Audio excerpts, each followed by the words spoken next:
that he wants us to get as an understanding when we zoom in this case, in Ephesians 4:11 through 16, on one piece of the puzzle. It is a part of the ongoing narrative, the ongoing story that the Lord has revealed in His Word, and He wants us to catch. And so I'm going to quickly identify 5 points that I believe are present within these verses that He wants us to focus on. But the key message that I want us to hear, the key message that He's given me as I was reading through this is, it's time to grow up.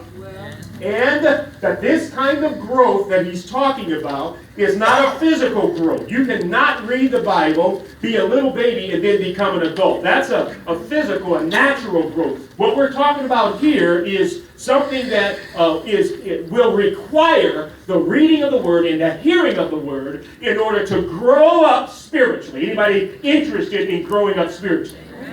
Okay, 1 or 2, that's good, that's good. We're going to have a few more before we're done. But this growth that takes place is to manifest, it's to show up in the way that we think, in the way that we walk, in the way that we talk, in the way that we relate to one another. Growing up, in this case, is all about being transformed, being changed in the way that we understand who we are and how we relate to the rest of the world. So let me give you these 5 points real quick, and then I'll speak about each of those briefly. Number 1 is that we are called to unite with Christ.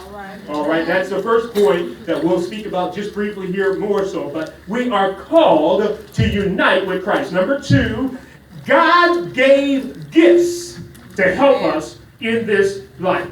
All right, number 3, we need to beware of what I'm going to call 3 satanic attacks.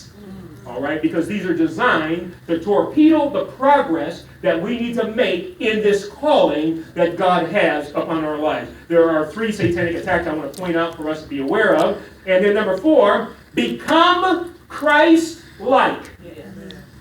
I said, even if you're not interested in it, the calling includes from heaven this need to become Christ-like. And lastly, that we need to apply the power of love. Now, I was going to have this whole presentation for you. I'll describe one of the little images on there was